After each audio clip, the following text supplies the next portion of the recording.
We're here at the top of the rock, Lost Canyon Trail. This is a nature adventure tour. Guests ride golf carts, go through about a 3-mile long pathway and see all kinds of rock formations, caves, natural, a scenic tour. So we're adding a lighting installation for the holidays, and you'll get a chance to take a look at that in this video.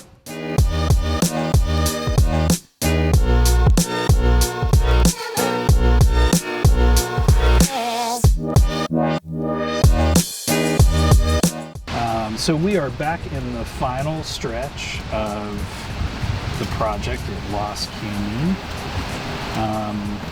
Some of the things that made this project challenging or difficult.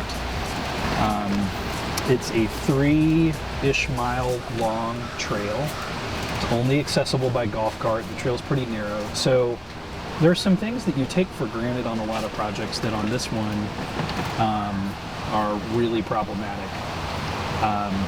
So 400 and something light fixtures, just moving material out onto the property is really difficult. So one of the challenges of this project was getting all of our equipment out onto the trail, just the sheer physical size of the project. So we devised a solution using these collapsible plastic crates, and we loaded them with all the lighting fixtures, cable ramp, cables by each area. And then each bin got delivered and dropped at each of the places we were working. Saved a lot of time, kept us really efficient. These crates actually double as the storage solution for our client as well. So at the end of the project, all the gear will go back in the crate, again sorted by area, and we can take it off-site to clean, prep, and get ready for next year. This property also operates almost every day of the year. I think like Christmas Day is one of their busiest days. So with a property that's open to the public and doesn't have dark days, that's another kind of degree of difficulty modifier. So our solution to that was to figure out what tasks really needed to happen during the daytime and work with the operations team here to kind of fit our work in. We learned the rhythms of the property and began to understand which days were slower in terms of guest activity so we could be more effective, more efficient in our work. And at some point, there's just a tax. Certain things are going to take longer than maybe they would in a different environment because we want to be really sensitive to the guest experience that's happening, not only after the project is open, but in the process. If I brought my family here to enjoy a day out in nature, I'm certainly willing to be understanding about work going on, but we don't want to negatively impact that guest experience. That guest is just as important as the guest who's going to roll through on opening day. So that caused us to kind of rework our strategy about how to execute work. We figured out what days things worked well, or what work we could really do during the day, what work we needed to wait for evening, and then we built a schedule around that. So even the size of our crew and thinking through where we stay when we're in town, all of that was really based on getting an understanding of the property and how we needed to bend and shift and twist to accommodate their needs of operating during the day. So we got some work going on here. We're adjusting some focus. We looked at everything under power and control last night and began to get our first list of creative notes. So the guys are going through now and working on adjusting some fixture placement. And this scene is, it's the kind of star of the scene is this large elk that's up behind me. The goal is that this should have kind of a supernatural or a spiritual feel. So it's a lot of play on the color white, warm white, cool white, going back and forth between the two. So rock work, really challenging. So we've been doing some work to try to smooth out some of our illumination across the rock work so that that's rendering real nicely, but we're not interfering with these, some of the sculptural elements here, which are also illuminated. Presents a lot of challenges because rock work is inherently organic, and that makes it hard to light it consistently. So we're smoothing out some focus. Things are kind of starting to come together, but this scene should be pretty awesome when it finishes up. So another challenge of a project like this or a project of this scale, infrastructure. It's really important, but let's be honest, nobody wants to spend money on infrastructure because you don't get credit with the guest. although if you don't have an infrastructure, you don't get to do the cool stuff. So this is a really large property, and although there are power transformers scattered throughout, there isn't necessarily the same kind of infrastructure that you might find in your average theme park. So one of the challenges, we try to communicate early on what we would need in terms of power, and both in terms of load sizes and where power would need to happen. Turns out that we weren't able to get all of the power up before the end of our first visit here, which the goal of our first visit was to see fixtures turn on, see the control network work. So we weren't able to make that happen, but we did thankfully bring generators with us, which was allowed us to go test everything under generator power. So at least we knew everything was working, even though we hadn't, it's only now, let's see, 4 days until opening, and we're now seeing all of our gear on house power for the first time, which is a little unusual. It's a little close to the end compared to the way we like to do things, but we know that we were able to leave on our last trip and verify everything worked. So again, that kind of proactive planning, sure, we can, most things will go according to plan. There are a few things that weren't, and so our ability to adapt based on what the circumstances are, that's one of our kind of core values. And so we saw that play out with power on this project, and thankfully, because of some great planning and the right resources, we're able to keep making progress, even if some of the other work fell a little farther behind schedule than we wanted.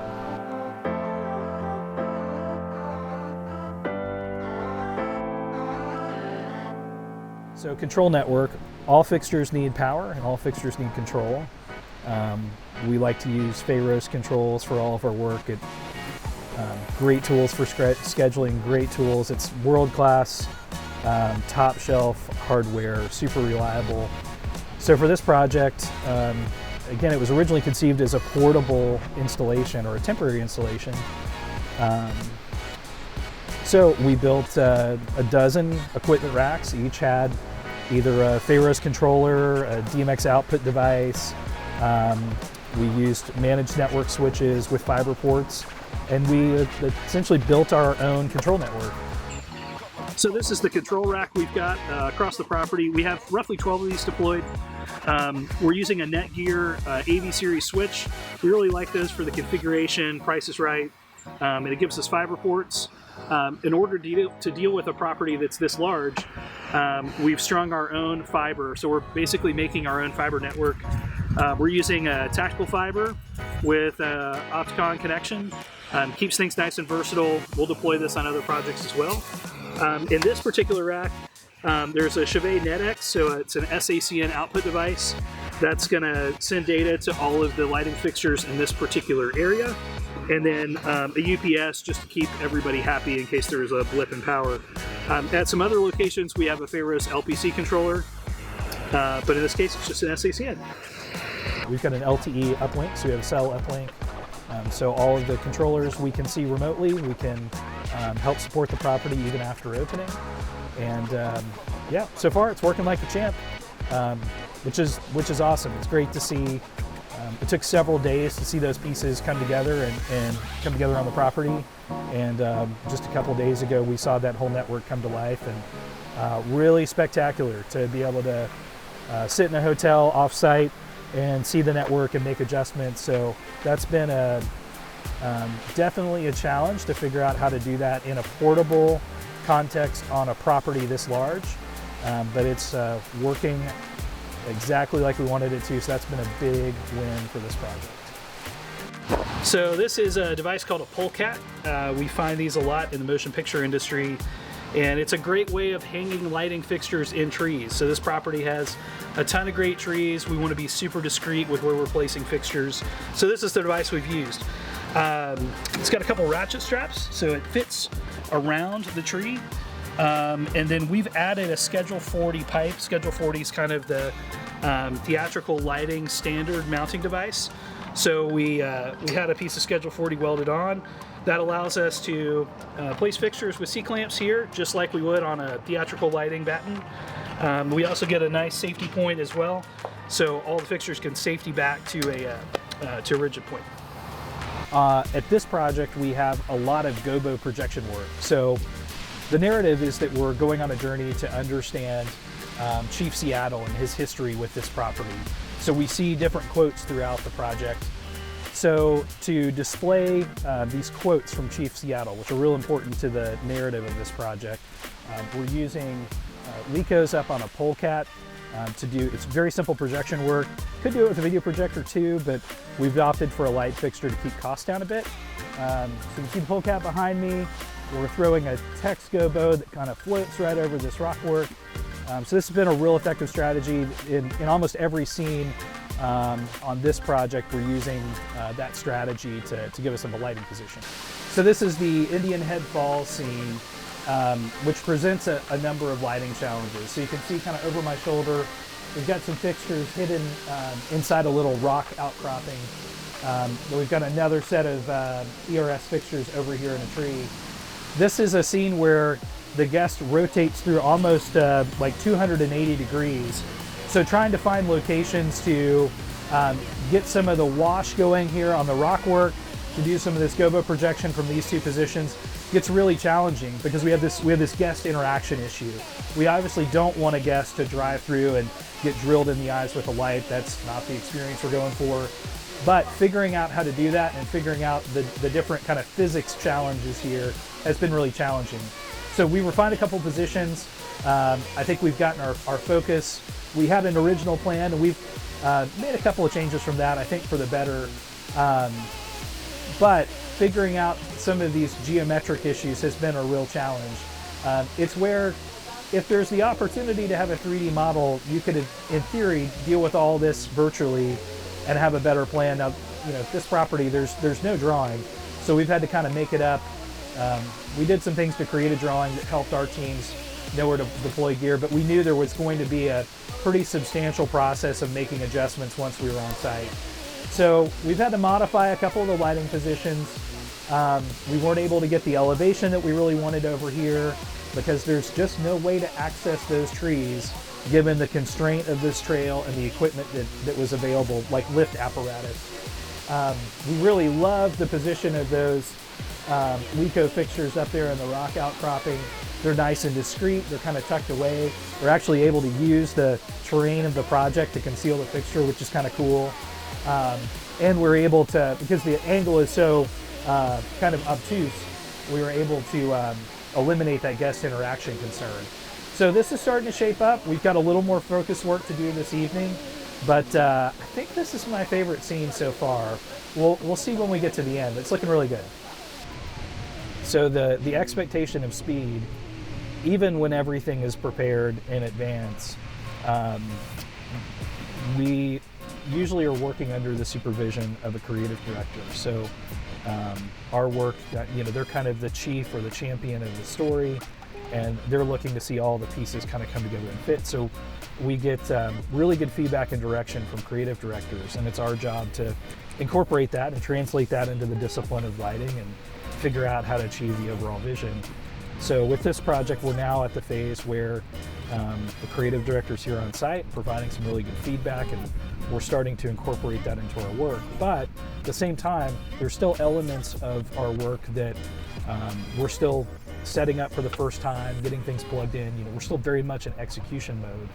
And although in any project you'd like to avoid that, that's kind of the reality of how the cookie crumbles. There's always a piece of work that's happening as you're also trying to dial things in and figure out the creative. So as a result, when we're getting feedback and we're also in the middle of still installing fixtures, it's a lot of kind of dividing your brain into the functional part of the work going on and then the creative. And I've found for me, it takes a little bit of practice to get comfortable with kind of having my brain in both places simultaneously. It also puts a huge demand or a huge expectation on the speed at which we can incorporate that feedback. And so there really is not margin in a schedule or a project of this scope to not be really, really great in the software you're using or know the ins and outs of the control product you're using. there's just this heavy weight and high expectation that when a note of feedback is given, that you can ingest that and incorporate it, figure out how that translates in lighting world, and then implement it.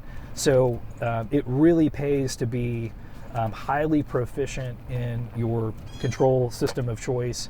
That's the reason why we so often favor Pharos controllers. That's just our bread and butter, and it's something we know really well. We know the quirks and the kinks, but we also know how to get results very quickly. So as we were going through some things last night, we got a round of feedback, and we're actually able to incorporate that before the creative team made their second loop through the property. So that kind of very quick feedback helps them do their job better, and in turn that gets us better feedback that we can incorporate in the next round. So that, there is just a when I'm talking to folks who haven't experienced a project of this scale or level of expectation, I always keep coming back to this theme that the client will expect you to work extremely quickly, and it is important that you're proficient in the work that you're doing, and you can you have to have a personality that can hear and receive feedback well, and where things aren't possible, you can communicate that in an effective way, so that the creative team can collaborate and you can work together to come up with a solution. But time, there's never enough time. A mentor of mine once said that you're never finished, you just run out of time. And I think that has been true of every project I've ever worked on, this one being no different. But the more we've been able to, in advance, schedule our teams to deploy gear, to prep hardware in advance, that buys us margin, and that buys us more time at this kind of critical crunch before a project opens. And rather than, most of our effort right now is responding to the feedback and helping refine the creative team's vision and execute that to the highest level possible, as opposed to spending the majority of our time dealing with troubleshooting a light fixture or finding equipment or finding materials. Our instinct to come in ahead of a lot of this work and get our gear placed and functional first, I think, has really paid off, as has a lot of the prep work that we did at our facility in Kentucky. Every hour that we spent in advance of being on site preparing, it's almost like it pays a 4x dividend once we get here on the property in the last few days. So we're here at the big cave, and behind me you can see a white box. That's a projector enclosure. So we're going to do some projection work across the rock fork here to my left. Really cool opportunity to use a projector as a lighting device. Get some texture on the wall. It helps support the narrative of this particular project. As we journey through each scene, we learn more about Chief Seattle, and we're drawn to connect with nature and with our family. So we're gonna have some imagery up over here, some nice quotes from Chief Seattle, all happening from a projector inside that weather enclosure. So yeah, we got a little more work to do, but it's coming together. All right, so this is hanging from the tree. Is a brand new projector enclosure for this project. So we're doing a little bit of exterior projection work, not really projection mapping, we're just using a projector to get a nice image which fits with part of the creative narrative. This enclosure is pretty freaking awesome.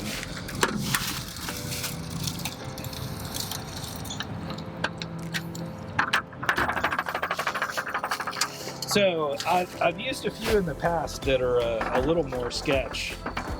This guy is fantastic. So there's an adjustable shelf inside for positioning the projector. We've got a Panasonic 15K that's going to go in here shortly. Plenty of depth. The manufacturer gives us really good dimension information on total usable depth, so we know the lens assembly plus the projector will fit in here.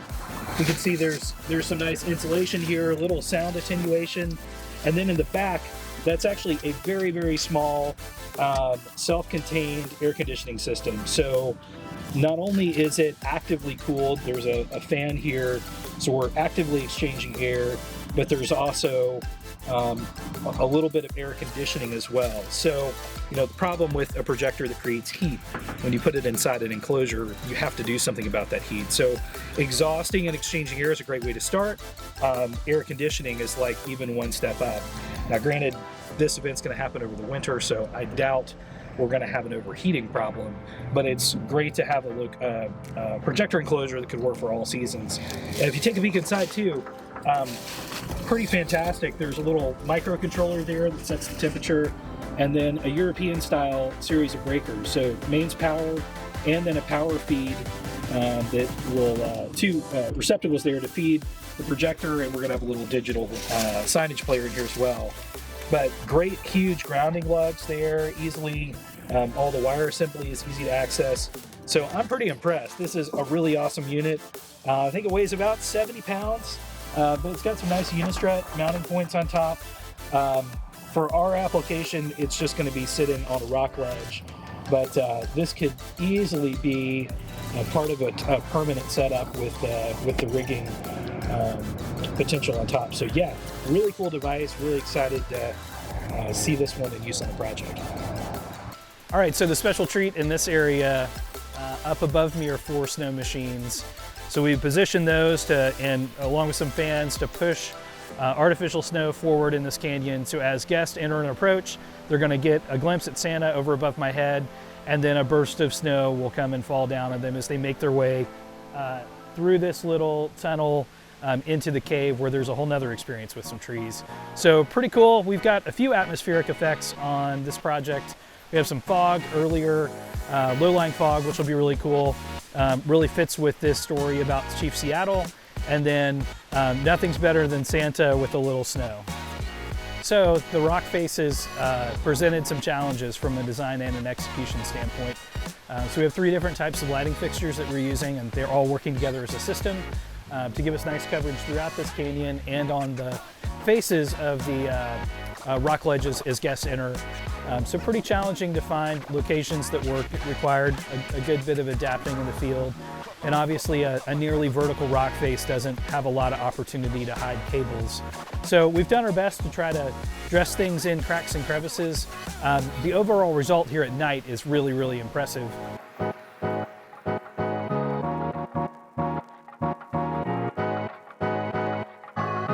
Okay, so one of the keys to the experience here is that guests are going to see several different quotes from Chief Seattle that will inspire them to connect with the outdoors and to connect with their families. And so we have a great example of that here.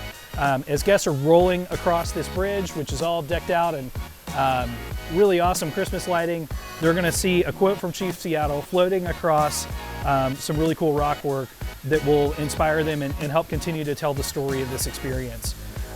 So this is also a great example of how we're concealing light fixtures to keep the magic and the mystery, the suspense of the experience together. So up over my shoulder, there's a fixture that we actually used a polecat, same device we're using for trees, to temporarily strap a light to the beamwork of the bridge, and it's concealed right over guest's head, and it will make this quote from Chief Seattle magically levitate in front of the rock work as they enter the bridge. The whole approach sequence is really cool. So again, I think might be one of my favorite things so far about the experience. So this is Horseshoe Bridge Falls. It's, I don't know, I keep saying it. Maybe this is my favorite? I don't know. They're all my favorite. This is maybe the most like epic set of rock work in the whole experience. So there are 2 steel bridges. Guests go over, they make a turn, they come back across. There's this roaring waterfall behind me. The drop off here is incredible. So this is just a giant deep cavern that guests get to look down into. So to light it, we use the bridge as a mounting position, and we've got several different par fixtures that are all working together as a system to light both the rock work and to get lots of color down into this water area. In terms of the creative intent here, as we learn about Chief Seattle, and everywhere where we encounter water, the water is kind of a spiritual experience. There's a metaphor between water and the connection to the outdoors. So we're painting all of the kind of water elements, a very pure, angelic, spiritual white, while all of the rock work, anytime we're referencing kind of indigenous people culture in Chief Seattle, the rock work and the tones take on a very warm kind of amber, which feels a bit somber and reflective. And then that contrasts with the clean, pure white, kind of spiritual experience of water. So we've got some of that going on here. The water will hopefully read pretty spiritually white, and then all the rock work nice and amber, but it's all coming together. So tonight we will start focusing these and dialing in locations. We're guess just under 48 hours before opening, and everything's starting to kind of come together.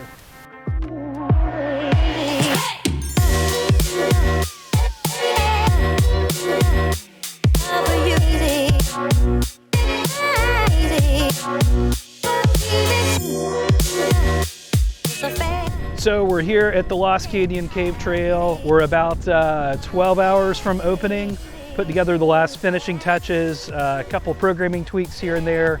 It's been a really long week getting ready and dialing things in, but we're really excited to see the event open up. Hopefully there will be a line of cars right to my right, backed up to get through the gate tomorrow, and this event will be a phenomenal success. So we're already kind of talking about what next year would look like and expanding and adding to the fun. So I hope you guys really enjoy what we've put together.